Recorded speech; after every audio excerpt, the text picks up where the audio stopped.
el día de ayer habíamos visto ya otra parte de la liturgia, que es la pequeña entrada, y habíamos comenzado a explicar, habíamos comenzado a dar este conocimiento.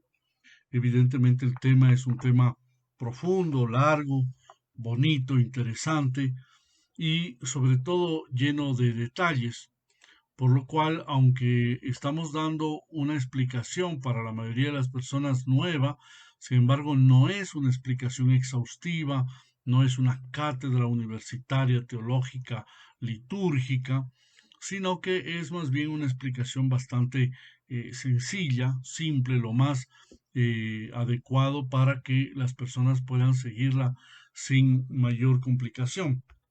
Habíamos comenzado mirando ese video. Voy a volver a ponerlo para volver a ubicarnos en cómo estamos, en lo que estamos viendo, y espero que así podamos comprender mejor verdaderamente esta gran e importante parte de la fe que es la divina liturgia. Vuelvo a colocar el video inmediatamente.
Bien, hemos visto lo que habíamos ya relatado el día de ayer, y es que se llama esto la pequeña entrada. Y la pequeña entrada obviamente se llama pequeña porque va a haber después la gran entrada. Y en esa pequeña entrada el sacerdote que acabamos de ver entrega al diácono el evangeliario, el libro con los santos evangelios, la palabra del Señor, y con toda la reverencia y con toda la devoción sale el diácono llevando. El diácono utiliza unas vestimentas propias de él, que es la vestimenta donde además lleva una estola, que es el horarium. El horarium. Estijarium es la vestimenta completa, de color generalmente del mismo color que lleva el celebrante, dependiendo de las fiestas, cambian según la fiesta que se celebra, y el diácono generalmente lleva esta estola que es un horarium. En el horarium lleva escrito generalmente Santo, Santo, Santo.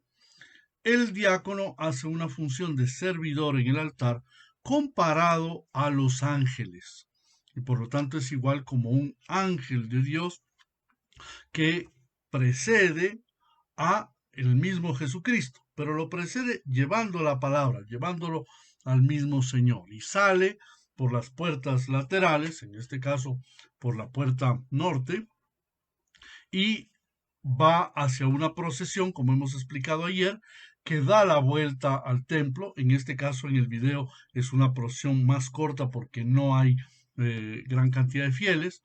Y evidentemente pasa por en medio significando que Cristo salió del cielo para entrar en la tierra y en medio de los hombres deja su bendición.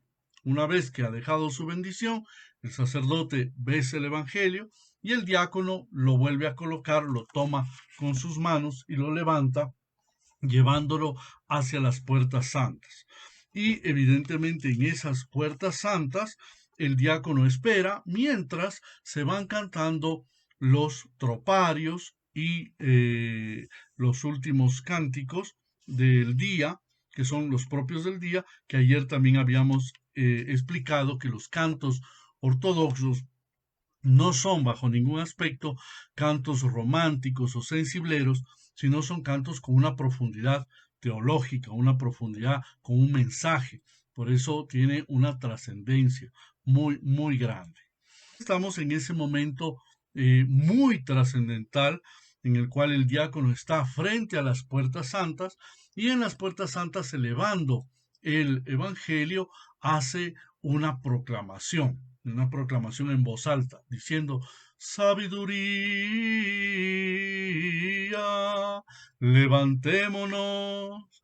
Y esto, yo lo había explicado el día de ayer, tiene una trascendencia muy fuerte.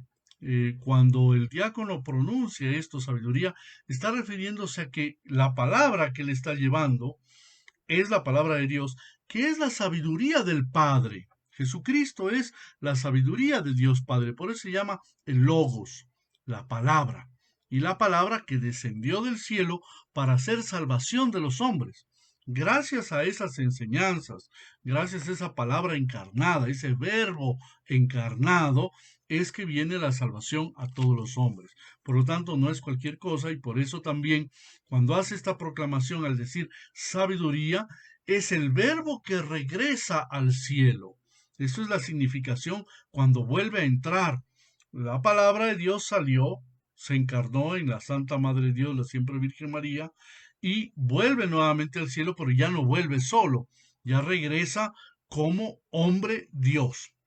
Ya no solamente como la segunda persona de la Santísima Trinidad, sino como esa persona encarnada y que viene de redimir, de dar su enseñanza a todos los hombres que quieran escuchar ese mandato. Por lo tanto, es muy trascendental y es muy importante el instante en que entra nuevamente al templo, entra nuevamente al santuario de Dios y es depositado el Evangelio en cuanto entra en el altar. Es decir, el diácono espera que entre el sacerdote retoma el Evangelio y lo coloca nuevamente en el altar.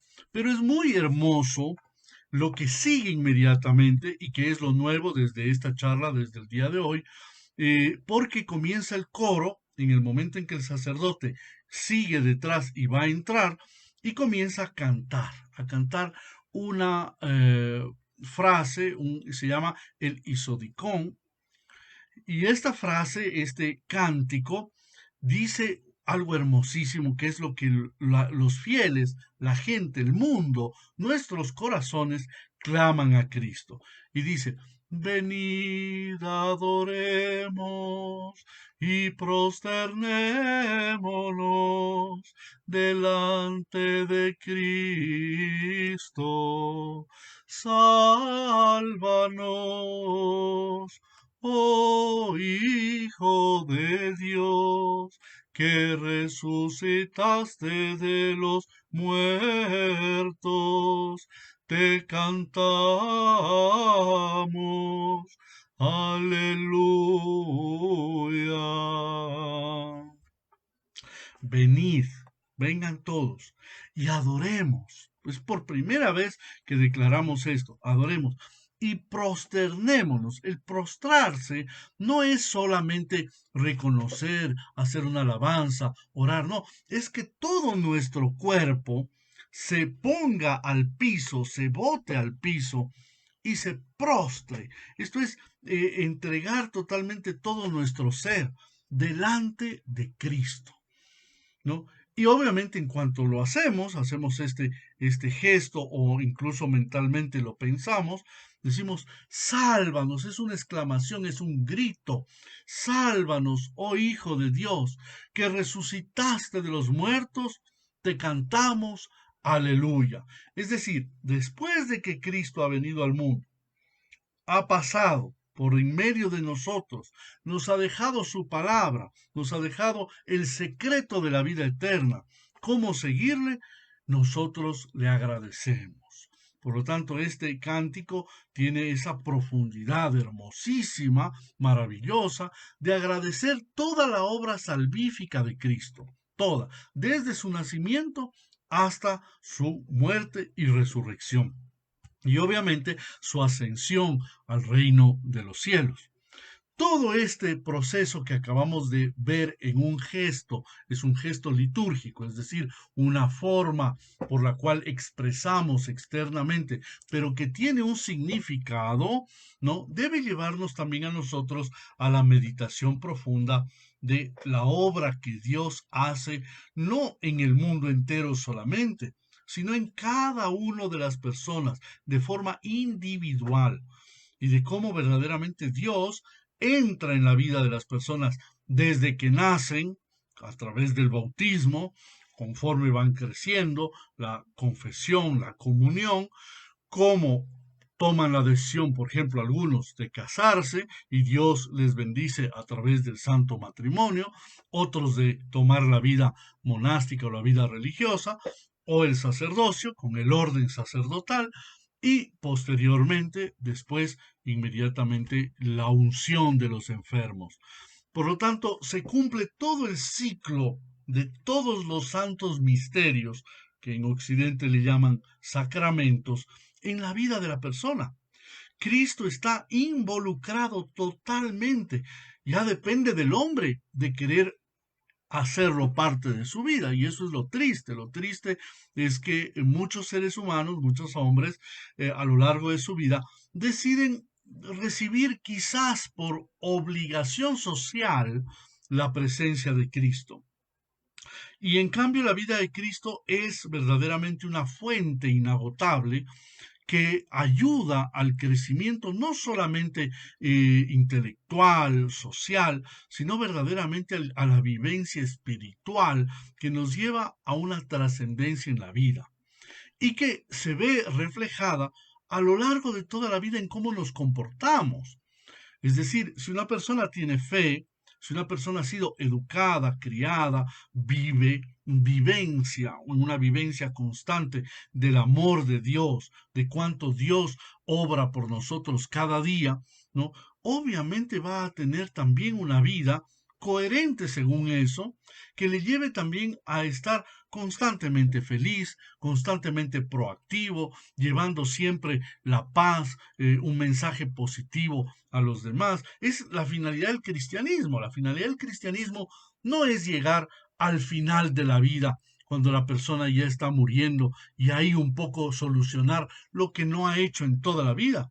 Lo lógico es, desde que inicia su vida, inmediatamente Dios es el compañero constante que nos va guiando, llevando, guiando, iluminando en todo el camino de nuestra vida, hasta llegar al punto final, que es la muerte, y que esa muerte sea una muerte en Dios, una muerte llena de bendición, una muerte llena de paz, y por lo tanto no le debemos tener miedo a la muerte, porque acaba el proceso de esta vida, pero nosotros creemos que inicia la verdadera vida, y la verdadera vida viene solo después. La liturgia y los actos litúrgicos son solo en esta vida, son solo aquí en que los podemos nosotros participar para que nos ayuden. Una vez que hemos muerto, pasamos a la liturgia eterna, que es celebrada en el cielo constantemente por todos los eones, para siempre en el siglo venidero, que se le llama, es decir, en la vida eterna. Pero ya no podemos nosotros como seres humanos, en cambio, atraer esa gracia, esa bendición, ese poder, esa energía divina y manifestarla en la tierra, porque ya ha pasado nuestra hora, porque ya se acabó la prueba que es esta vida. Y por eso mismo es tremendamente importante valorar aquí y ahora la liturgia, no en el momento en que ya vamos a morir o cuando ya es tarde. Por lo tanto, dejamos ya ese cántico precioso, hermosísimo que acabamos de mencionar y de leer, que dice, venid, adoremos y prosternémonos delante de Cristo, sálvanos, oh Hijo de Dios, que resucitaste de los muertos, te cantamos, aleluya.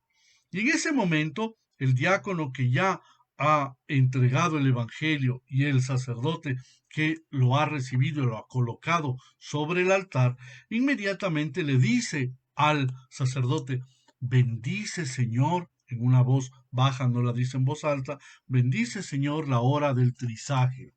Y inmediatamente dice el sacerdote, pues es santo Dios nuestro y te rendimos gloria, Padre, Hijo y Espíritu Santo, y siempre y por los siglos de los siglos. Amén. Eso es lo que acabamos de ver en el diálogo mientras el sacerdote va entrando y deposita el Evangelio. No se puede ver el altar todavía desde adentro, pero ya se ve más o menos los movimientos que acaban de tener. E inmediatamente el coro termina ese cántico tan hermoso y comienza otro canto.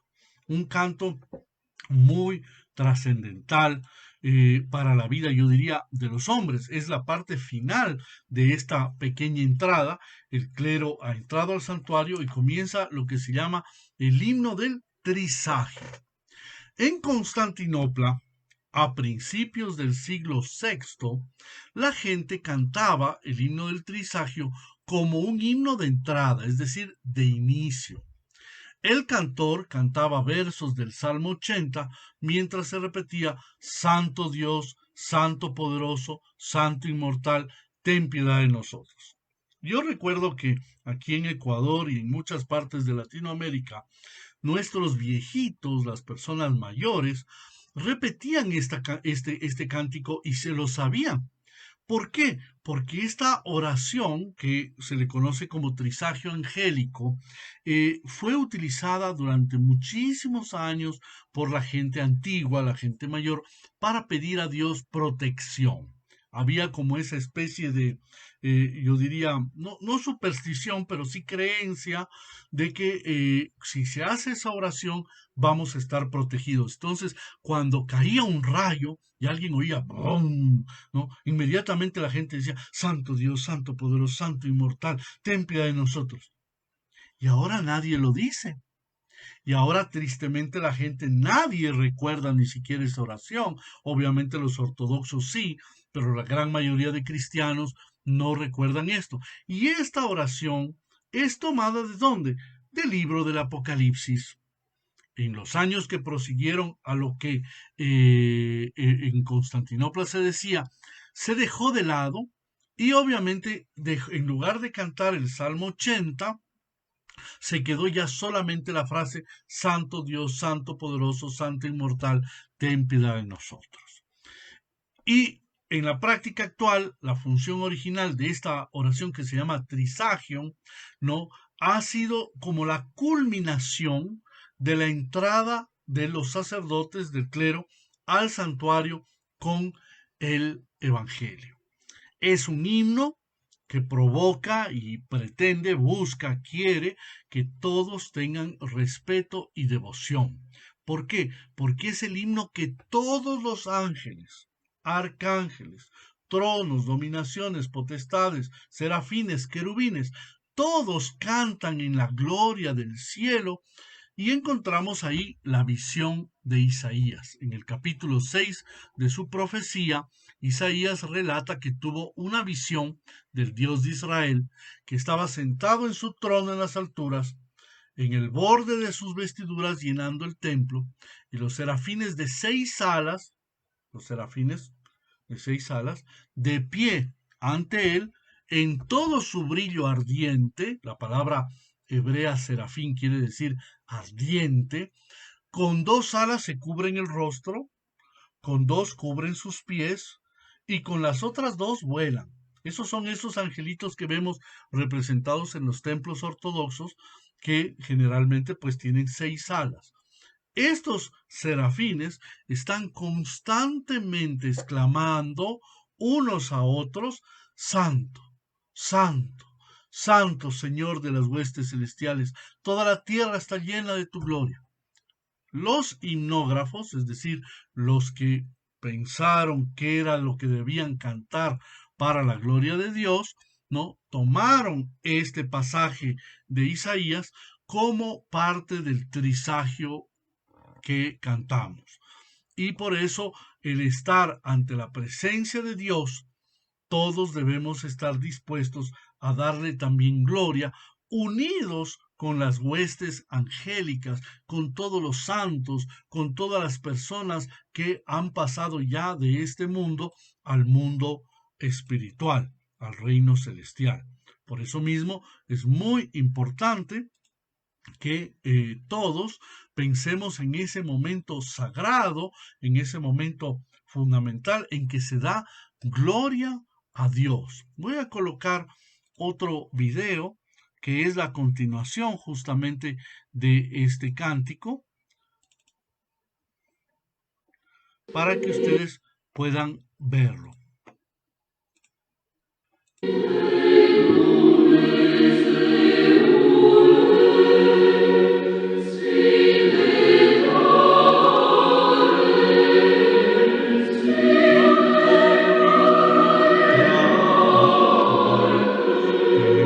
piedad, va diciendo lentamente, ten piedad de nosotros. Entonces están dentro del altar y están cantando: Santo Dios, Santo poderoso, Santo inmortal, ten piedad de nosotros.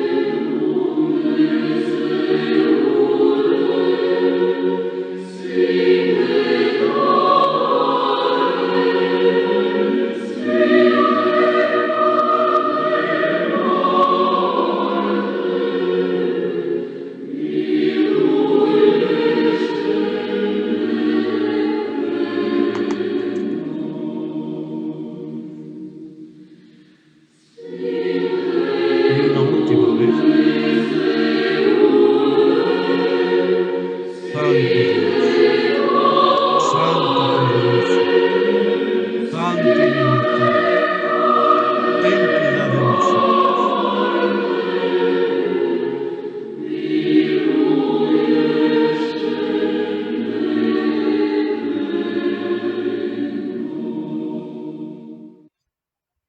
Esta parte tan hermosa, tan trascendental, no puede quedar sin que haya una respuesta de parte del corazón del sacerdote.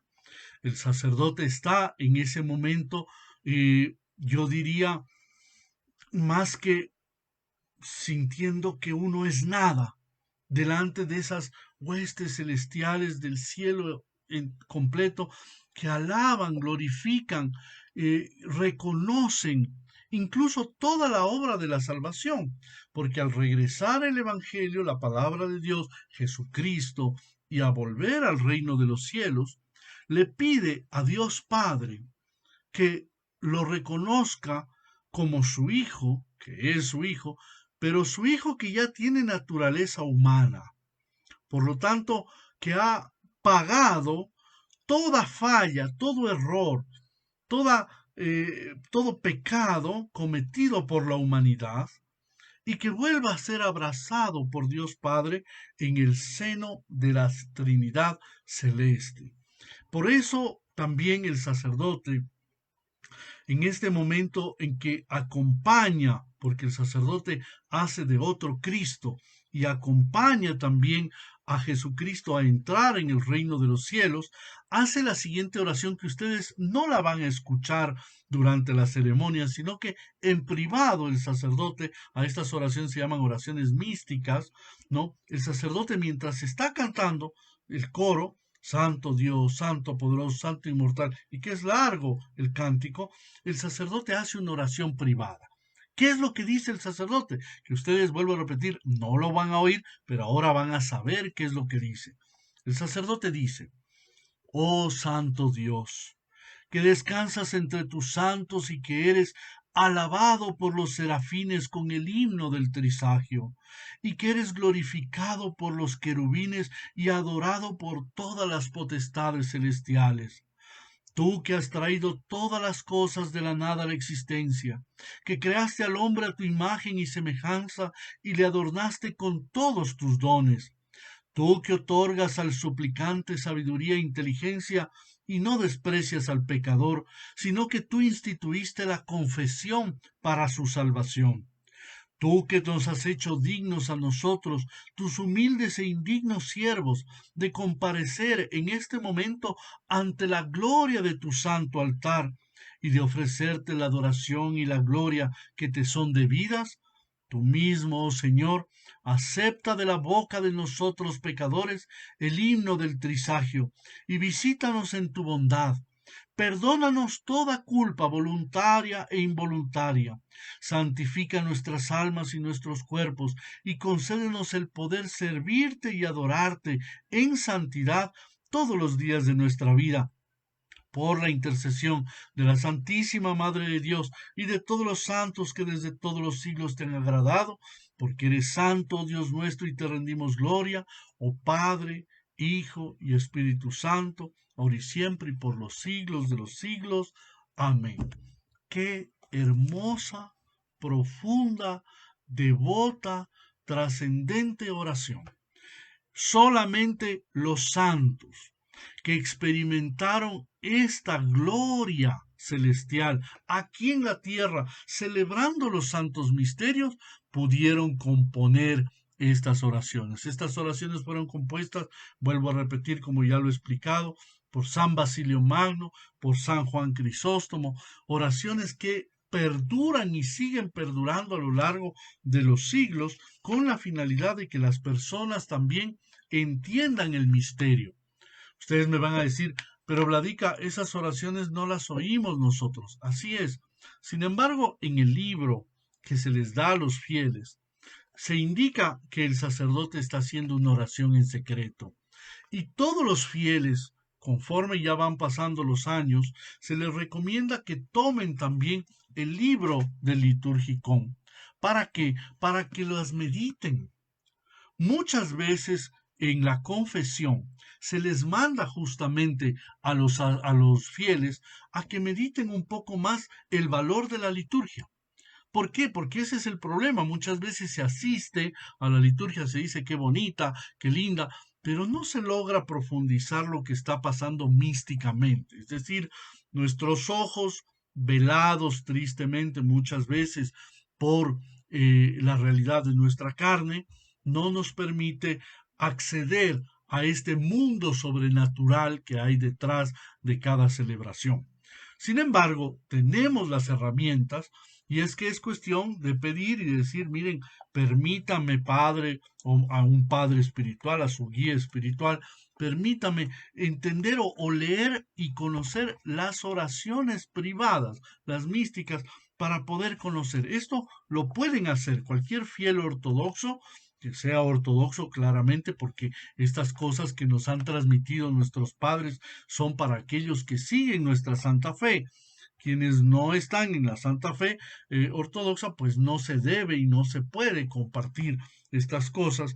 ¿Por qué? Porque son reservadas a aquellos que ya están optando, decidiendo, amando al Señor en ese medio maravilloso que es la Santa Eucaristía. Por lo tanto, se reserva la Iglesia el conocimiento de estas cosas para aquellos que verdaderamente están verdaderamente ya viviendo la fe ortodoxa.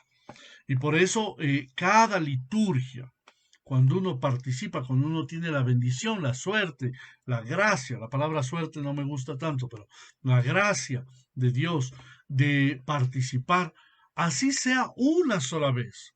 Hay fieles y hay comunidades que no tienen la liturgia frecuentemente, que no pueden siempre, pero cada que haya una oportunidad, asistir. Cada que haya la oportunidad de escuchar, de cantar, intentar imaginarse lo que está sucediendo extraordinariamente en el momento de la celebración. E inmediatamente cuando acaba esa oración del trisagio, hermosamente el sacerdote dice, levantando sus manos, bendito el que viene en el nombre del Señor. Y inmediatamente el diácono le dice, bendice Señor la cátedra. ¿Se acuerdan que detrás del altar hay otro trono, otra silla, otro lugar donde se puede sentar el sacerdote, pero donde siempre está apoyado el Evangelio? En ese lugar de la cátedra dice el sacerdote en una oración privada, bendito sea el trono de la gloria de tu reino, oh tú que estás sentado sobre los querubines eternamente ahora y siempre y por los siglos de los siglos. Amén. ¿Qué es lo que está haciendo el sacerdote? Está reconociendo que mientras él está celebrando aquí, hay una sede donde Dios Todopoderoso está desde ahí presidiendo. Él es el que preside la liturgia. Muchas veces la gente se deja llevar por el velo de las cosas humanas y cree que hay que darle respeto solamente al celebrante. Pero hay que recordar que ahí está presente Dios Todopoderoso, aparte de la presencia eucarística, que está con su cuerpo, con su sangre, en el altar de Dios hay también una presencia espiritual en donde Dios Todopoderoso también se mantiene en continua unión.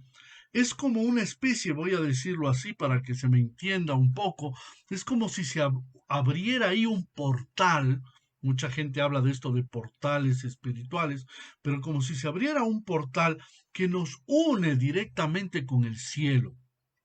Y constantemente durante la liturgia está Dios Padre, Dios Hijo y Dios Espíritu Santo actuando en el altar, y el sacerdote, el celebrante, lo que hace es de intermediario que entra al cielo y saca las bendiciones para la gente que está afuera esperando ávidamente. Por eso hay que estar atentos, por eso es que hay que estar devotos, por eso es que hay que estar dispuestos a entender todo lo que está pasando, para que entonces nuestro Señor pueda obrar, actuar, trabajar en nuestra alma.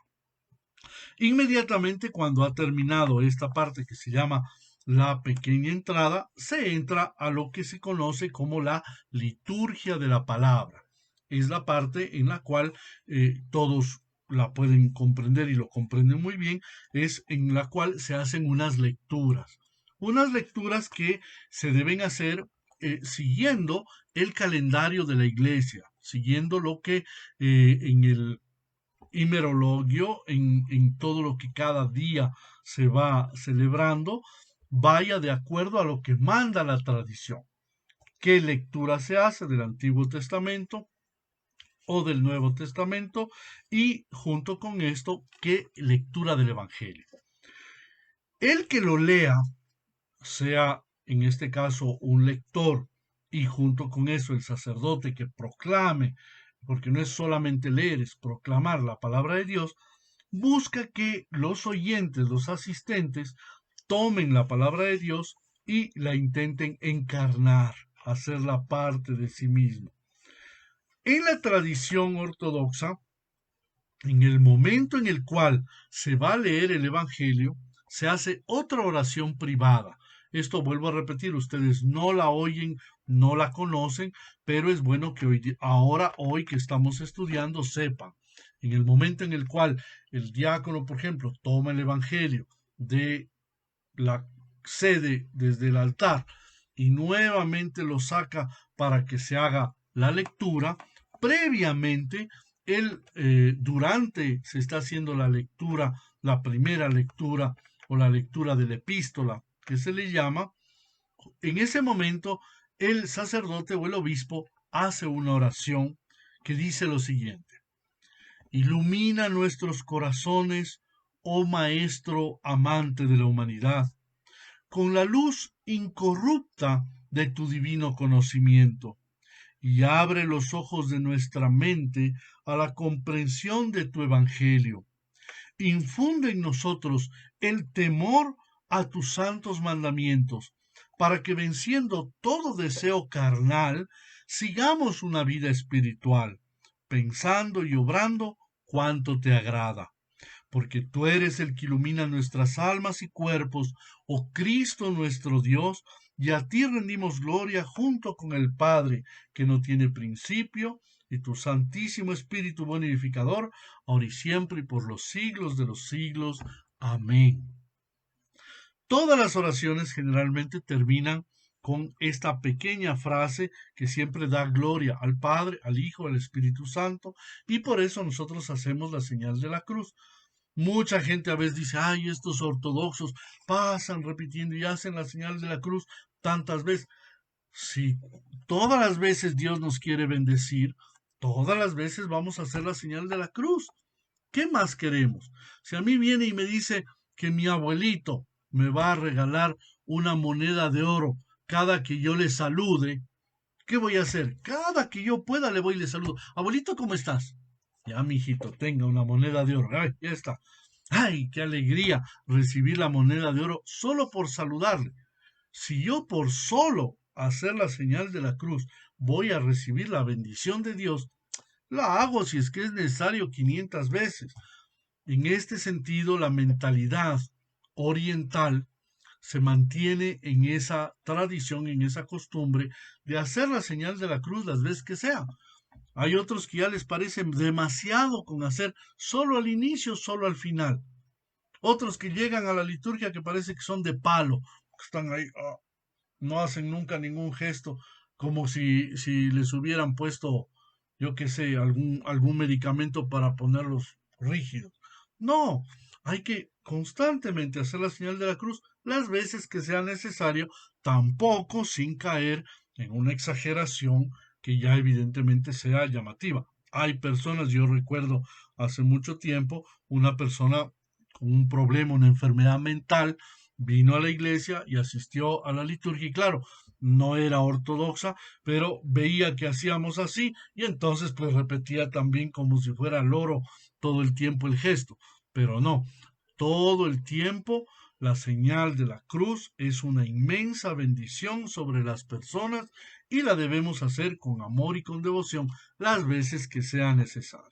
Por lo tanto, para terminar parte de esta explicación, de lo que estamos viendo ahora es haber llegado al momento de la proclamación de la palabra de Dios. Y obviamente se hace la lectura del Santo Evangelio. Todas las oraciones de la liturgia son preciosas, son preciosas. Y realmente vuelvo a repetir, cuando hay muchísimas personas que vienen a la iglesia ortodoxa por muchas razones, hay personas que les gustan los íconos, otras que les gusta el incienso, otras que les gustan los cantos. Eh, por muchas razones la gente viene a la iglesia ortodoxa, otras por la historia, otras por la doctrina, pero no hay cosa más hermosa que enamorarse de cómo nuestros primeros padres de la iglesia celebraron la divina liturgia. En este caso, yo personalmente soy un convertido a la fe ortodoxa por la liturgia. Esto fue lo que a mí me llamó la atención. Los íconos y todo lo demás son santos, son hermosos y son indudablemente extraordinarios, pero verdaderamente lo que más a mí me tocó fue la liturgia que ya en la iglesia occidental había visto, la había vivido y me dejó un poco de, de mal sabor de boca cuando la teología de la liberación y el modernismo entró a la iglesia occidental y comenzó a simplificarse y volverse, lo que yo digo, una ceremonia, una celebración más para los hombres que para Dios. Y en ese sentido ya perdió para mí el sentido, aunque indudablemente nosotros respetamos que son nuestros hermanos menores, podríamos decir, que intentan seguir la doctrina original, pero el modernismo los ha agarrado como si fuera un tren ahí en contra de las rieles y verdaderamente no han podido seguir con esa base y fundamento que es la Eucaristía celebrada de la forma original y sin ningún cambio. Y quiero también no terminar el día de hoy sin hablar de ese punto fundamental que son las lecturas. La lectura de la palabra de Dios, el Evangelio y junto con la proclamación del Evangelio, la homilía, que es esta reflexión que muchas veces el sacerdote puede hacer, tiene un origen clarísimo primero en el judaísmo. La iglesia ortodoxa, como la mayoría de las iglesias obviamente cristianas, es una iglesia de la Biblia y por lo tanto encuentra su gozo en la Biblia, en los libros que Dios ha inspirado. Y desde los tiempos apostólicos, desde los apóstoles, los cristianos se encontraban en esa sinaxis que era la reunión con el propósito de escuchar las lecturas de las escrituras. Es decir, ¿se acuerdan cuando yo les explicaba el día de ayer de que hay dos partes fundamentales? La liturgia en general está dividida en dos partes. Una parte que se le llama la liturgia sinagogal o la liturgia de los catecúmenos, de los que están iniciándose, que es la primera parte de la liturgia que termina justamente en este momento, cuando se ha hecho las lecturas y ha habido la explicación o sermón o homilía de parte del sacerdote. Ya eso era lo que se hacía desde la época de los judíos. La parte sacrificial o segunda parte de la liturgia, que estaba reservada solamente a quienes ya estaban bautizados, ¿no? Esa segunda parte sería ya plenamente cristiana, totalmente cristiana y no de origen judío. La gente en esos tiempos, en la época apostólica, no estaba tan insensibilizada con la palabra escrita como está hoy. Más bien ansiosamente se reunían para escuchar algo que podía estar escrito en un libro. ¿Por qué? Porque hoy en día nosotros tenemos la imprenta, tenemos la facilidad de los medios de comunicación. La palabra escrita hoy en día tiene, yo diría, un sentido de vulgaridad. Prácticamente todo mundo puede escribir, todo mundo puede leer, todo mundo puede comunicarse. Si ustedes van un poquito hacia atrás nada más, y no es ni siquiera mucho, podríamos hablar desde inicios de siglo, puede ser 1920, 1930, y peor en los siglos pasados, quien leía ya era una persona erudita, ya era una persona especial. De hecho, tristemente, durante muchísimos siglos no se permitió a las mujeres aprender a leer, y que una mujer sepa leer era ya súper especial y súper único. Y eso no estoy hablando de muchos siglos atrás, ¿no? Y que además una persona sepa leer y escribir, además, eso era pero ya un punto altísimo de la cultura, ¿no? Nosotros tal vez encontremos dificultad hoy en día en imaginarnos la anticipación y el deleite que tenía la gente de asistir a una reunión donde les iban a leer, primero leer, porque ellos no sabían leer mucho, ¿no? Y escuchar lo que se contaba de Jesús.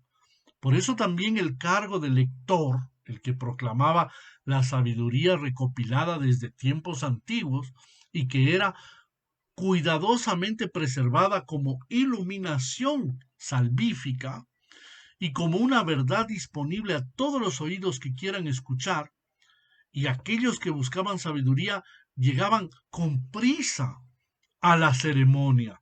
¿Por qué? Porque quedaban absortos en recibirla. Y cuenta incluso la historia que muchas veces los apóstoles se quedaban con la gente explicando, y no era pues una cosa de pocos minutos, sino que eran sermones que a veces podían alargarse toda la noche, explicando todo el Evangelio, y la gente se quedaba fascinada, ¿no? Justamente escuchando la enseñanza de los discípulos, de los apóstoles. No era como yo me recuerdo hace algunos años en un templo católico romano, que yo vi, esto a mí me consta, que habían personas que se consideraban un poco medio dueños de la iglesia o del templo, que al sacerdote cuando se alargaba mucho en el sermón, le hacían así, le señalaban el reloj como diciendo, ya, ya, ya, corte, corte, acabe. Los cristianos de aquellos días, de la época apostólica, se hubieran deleitado en escuchar mucho más de las escrituras, y no todas las personas de esos tiempos en la temprana iglesia podían costearse tener libros en su casa, por ejemplo. No había eso, eso era un costo muy grande. Y por lo tanto, para la mayoría de los cristianos, esas sinaxis, esas reuniones para compartir la palabra de Dios y para escuchar la enseñanza de uno de los apóstoles o de los sucesores de los apóstoles, eso era, pero la cosa más espectacular que puede haber. Nadie se lo perdía, nadie se lo perdía. Y por eso también debemos recordar que durante un gran tiempo existieron sucesores de los apóstoles, como San Justino y tantos otros obispos, San Ignacio de Antioquía, que dejaron escritos sus sermones, lo que ellos hablaban, había alguien que los copiaba, y después de copiarlos, los pasaban a las comunidades cristianas. Muchos de los primeros educadores de la fe cristiana, junto con la lectura de la epístola, las cartas de San Pablo, o alguna de las cartas católicas que se le llama también, junto con esto, la lectura del Evangelio, la explicación que daba el sacerdote o el anciano como o el episcopos del lugar, pues obviamente era valorada, pero se leía además alguna carta, algún escrito de los primeros padres sucesores de los apóstoles. Yo les preguntaría a la mayoría de cristianos de hoy, ¿usted ha leído alguno de los sermones de los primeros padres de la iglesia? Por ejemplo, de San Justino. ¿Tiene una idea de la apología de San Justino que fue martirizado en el año 165? ¿Algo de San Ignacio de Antioquía? ¿Algo de los primeros padres? No. Y esto es muy triste, porque verdaderamente hay una riqueza muy profunda y muy hermosa sobre la liturgia y que hoy en día se valora muy poco. Ahí hay una actitud que, por ejemplo, es errada. La liturgia uno puede verdaderamente extrañarla porque no la tiene, pero si es que nosotros llevamos una vida de oración, bastaría haber vivido una liturgia en la vida para mantener esa presencia de Dios. Ahí estamos dejándonos llevar un poco por la sensiblería, que es algo que en la Iglesia Ortodoxa no es muy dado a eso, sino más bien la recomendación es, en lugar de tener pena de no haberlo hecho, recordar lo que ya se vivió como una cosa buena. Nuestro sentimiento debería ser justamente revivir en nuestro corazón lo que hemos vivido y darle gracias a Dios. Yo voy a poner un ejemplo así un poco fuerte. ¿Qué pasaría si a ustedes o a uno de ustedes se le aparecería nuestro Señor Jesucristo vivo enfrente? Cuando Él se vaya, ¿qué voy a hacer? Voy a estar pasando, ay, cómo quisiera que se me vuelva a aparecer, ay, cómo quisiera que... No debes quejarte, sino más bien lo que ya viviste, vívelo con emoción, dale gracias, recuérdalo y simple y sencillamente mantente en unión.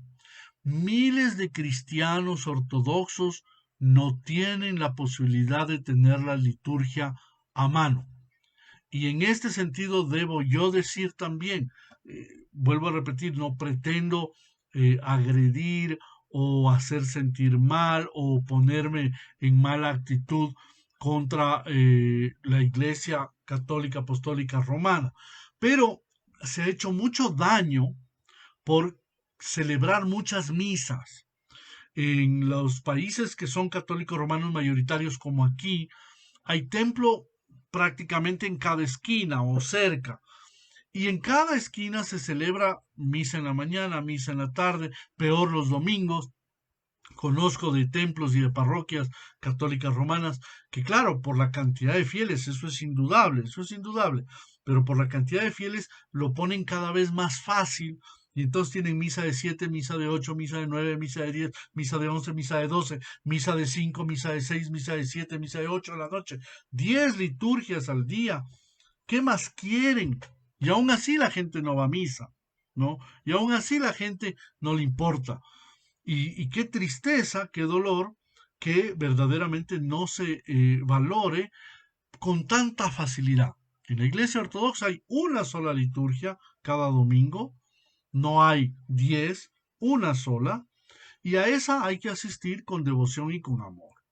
Entonces, tristemente la Iglesia Occidental, por dar un cierto facilismo a las personas, que es válido, ha terminado corrompiendo a los fieles en su parte espiritual por darles muy fácil las cosas. Hay que decirlo así. Esta es la realidad. Esto muchas veces no se comprende y sobre todo en Occidente se considera algo normal. Se considera normal. Vayan a países que no son ortodoxos o que no son, como el caso del Ecuador, no es un país ortodoxo, pero países que no son cristianos. No tienen misa, no tienen liturgia nunca, nunca. Yo conozco fieles ortodoxos, yo he conocido familias ortodoxas que han pasado 20 y 30 años sin tener la liturgia ortodoxa y no por eso han ido a la misa católica romana. Se han mantenido sin liturgia, ofreciéndolo a Dios hasta poder tener la liturgia ortodoxa. Por eso, los que hemos tenido y tenemos la gracia de poder tener la liturgia frecuente y cerca, hay que valorarla mientras haya. Pero es muy importante eso, que no quedarnos, quiero que se me entienda bien, en la parte sensible, en la parte de qué bonito, sino en la parte profunda de que debemos ser cristianos ortodoxos, incluso sin liturgia, viviendo de aquellas gracias que ya el Señor nos concedió y alargándolas como quien, voy a poner un ejemplo un poco mundano, un poco tonto, quien prueba, por ejemplo, algo delicioso, algo rico, que solamente lo preparan, yo que sé, en tal lugar de tal país, ¿no? Y esa persona se queda con esa idea, ay, qué rico, aquello que comí cuando era niño, aquello. Yo recuerdo, voy a poner un ejemplo porque ahora me acuerdo, cuando yo era niño, mis padres, no sé de dónde conseguían, pero ya que estábamos cercanos al límite con el Perú, había muchas cosas que a veces se traían del Perú. Y me acuerdo que había una especie de cajetas, le llamaban así, que era un dulce que venía en unas cajas de metal que se abrían, parecidos como las cajas que utilizan para el mentol, unas cajas de metal, pero dentro venía dulce de leche, un dulce de leche único, que yo realmente nunca más volví a probar de esto. Pero cuando era niño aparecía esto de tiempo en tiempo que venía del Perú y claro, como niños nos gustaba el dulce, nos gusta el dulce. Y verdaderamente probar esto era tan rico, ese dulce de cajeta, ¿no? Así muchas veces uno le queda en el corazón el recuerdo de los encuentros con Jesucristo. Deben ser momentos íntimos, momentos profundos, que obviamente uno puede decir y debe decir cuánto lo espero, cuánto lo anhelo, cómo me gustaría, pero no debemos quedarnos en la parte triste, sino en la parte alegre, en la parte de pude estar con Él, pude recibirlo, pude tener esa gracia y voy a mantener esa gracia en mi corazón. Eso es lo fundamental y que todos comprendan que la liturgia ortodoxa, que es tan espectacular, tan maravillosa, tan llena de simbolismo y de amor de Dios, porque sobre todo es el amor de Dios en medio de los hombres, ¿no? Debemos vivirlo en ese sentimiento profundo que alarga las cosas. Cuando uno se enamora, cuando uno tiene un afecto hacia una persona, uno mantiene ese cariño a esa persona incluso cuando ya no la tiene al lado, o cuando ha muerto, o cuando se ha ido de viaje, cuando no está presente. Ahí uno es cuando verdaderamente valora las cosas de Dios, por en este caso, o de las personas. Y espero que esta explicación sobre la pequeña entrada y ya la proclamación de sabiduría con el Evangelio e inmediatamente las oraciones que hace el sacerdote junto con el santo trisagio, el trisagio angélico, nos ayuden a valorar cada vez más y a profundizar en estos signos, gestos maravillosos que Dios nos ha transmitido a través de su Santa Iglesia. Que el Señor les bendiga, Padre, Hijo y Espíritu Santo, ahora y siempre y por los siglos de los siglos. Amén.